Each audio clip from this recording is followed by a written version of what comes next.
Morning comes slowly to the Yunnan highlands. Mist hangs between the tea terraces. Bees wander lazily over damp wildflowers. Somewhere in the valley, a bell rings once, its echo absorbed by hills. Inside a small bamboo house, a family gathers around a clay jar sealed with wax. The jar glows faintly in the light, not because it burns, but because something golden moves inside. This is a vessel of patience. A body lies within, suspended in honey, untouched by rot, embraced by sweetness.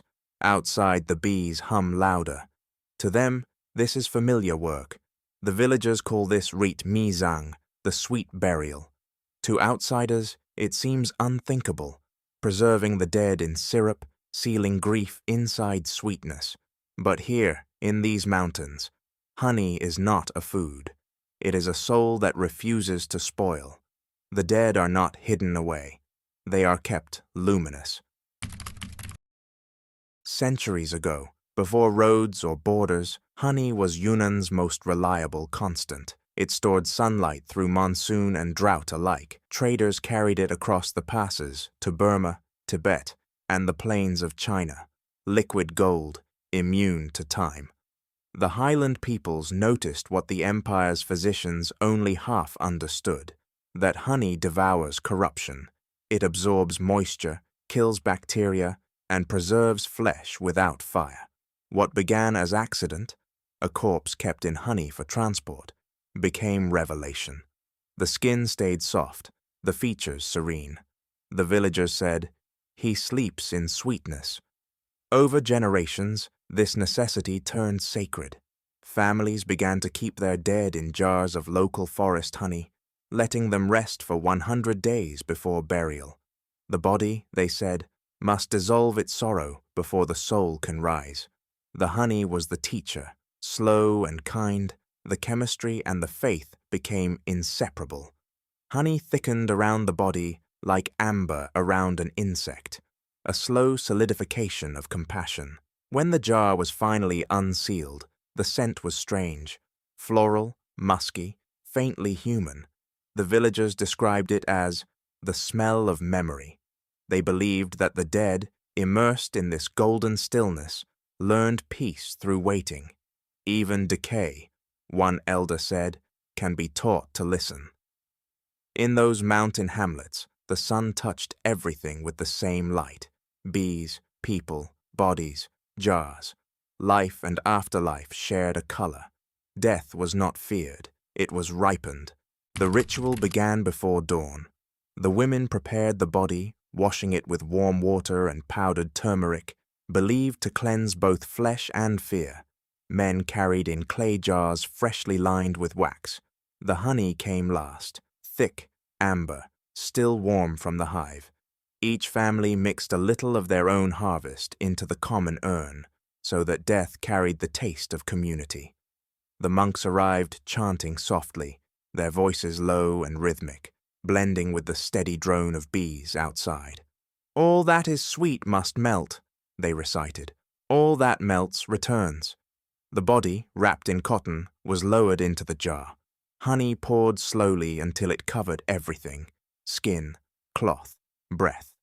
The air filled with fragrance, sharp flowers, dust, and something that clung behind the sweetness, the faint reminder that this was still a body. Then they sealed it, a layer of beeswax, then cloth, then clay. The jar was placed in a cool room lit by a single oil lamp. For weeks, sometimes months, it rested there.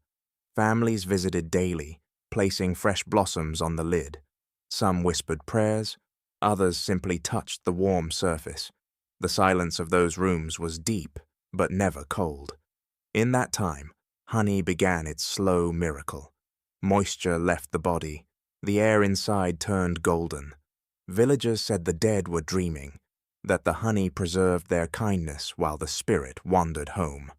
To break the seal too early was to wake a soul still learning.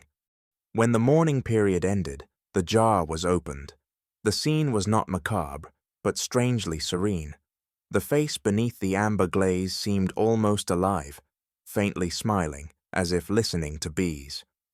The family bowed, then began the second act, cremation or burial, depending on faith. The honey, now darkened, was never discarded. It was placed in smaller jars and kept at the family altar, a fragrance that never faded. Children grew up knowing its scent, half sugar, half smoke. It was how they recognized their ancestors. Over centuries, this rite became Yunnan's quiet defiance against the empire's distance. To officials in Beijing, these mountain people were uncivilized. To themselves, they were keepers of slowness. In a world that burned or buried too quickly, they waited, letting death ferment until it turned sweet. The jars stood in long rows, sealed and silent. Bees drifted in through cracks in the roof, landing on the wax as if visiting kin. "We lend them wings," one monk said, "and they lend us patience." Centuries of silence turned the jars into scripture. Monks began comparing them to hives, vessels that received what life left behind and returned it as fragrance. The Buddha, they said, taught that all things transform. The bees had understood first. In the small monasteries near Dali and Pu'er, the zang custom merged with Buddhist thought. Offerings of honey appeared on altars beside bowls of rice and incense. Chanting halls filled with the soft hum of bees that nested in the eaves. The monks saw no accident in this. They believed that every creature drawn to sweetness carried a trace of compassion. Honey thus became a language of prayer.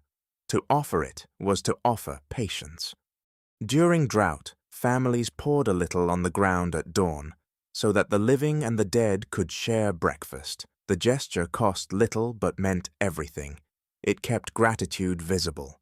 Travelers from Burma and Laos carried stories of these temples back to their own valleys. Some repeated the practice with fruit syrup or molasses when honey was scarce. Wherever it spread, the meaning stayed the same. Preservation was not denial of death, but an act of listening to it. By the late 1600s, the monasteries had formalized the Nectar Sutras, brief verses comparing enlightenment to sweetness that resists decay. A monk named Somdet Phra Ananda wrote, "What the bee gathers in pain, the world receives in calm."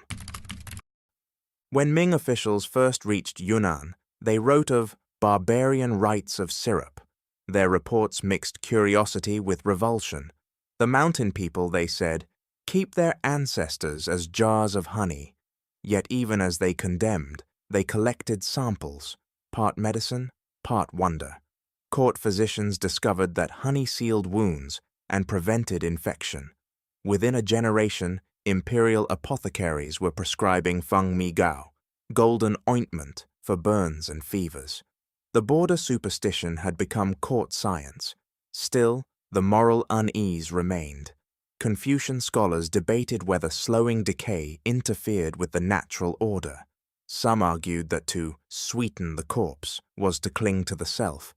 Others countered that it expressed filial love in its purest form. The argument never resolved. Yunnan kept its honey, and the capital kept its perfume.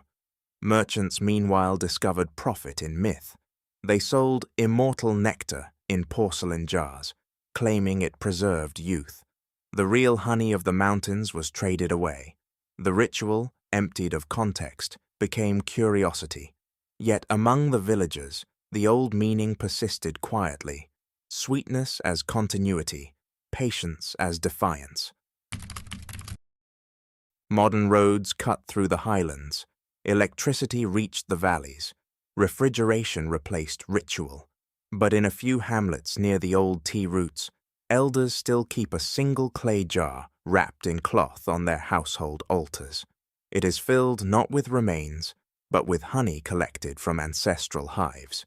Each new year, they open it and dip a fingertip in, touching tongue and forehead. The taste is sharp, then soft, then endless. They say it helps them remember slowness. Children laugh and call it grandmother's gold. The story of the zang survives now as metaphor, retold to remind the young that tenderness, too, can preserve. Anthropologists who visit write about chemistry. The locals speak only of kindness. It keeps, one farmer explains, because it forgives. Across Yunnan's green ridges, every flower still gives itself to the hive. The bees turn fragility into substance, impermanence into amber. The people once did the same with memory. Their honey tombs were not monuments of horror but experiments in compassion, attempts to hold decay long enough to understand it. The lesson endures even when the ritual fades. Every jar of honey on a kitchen shelf is a quiet echo of that philosophy. Sunlight condensed, time arrested without cruelty. It teaches that preservation need not be denial. It can be gentleness stretched across years. In Buddhist thought, enlightenment is often compared to a drop of nectar resting on a blade of grass, perfectly balanced, one breath from vanishing. The mountain monks of Yunnan simply widened that image until it held the human story itself. Now, when evening settles over the terraces and the air hums with bees, the valley smells faintly of flowers and rain. The people say it is the past exhaling through sweetness. The world, for a moment, tastes of patience.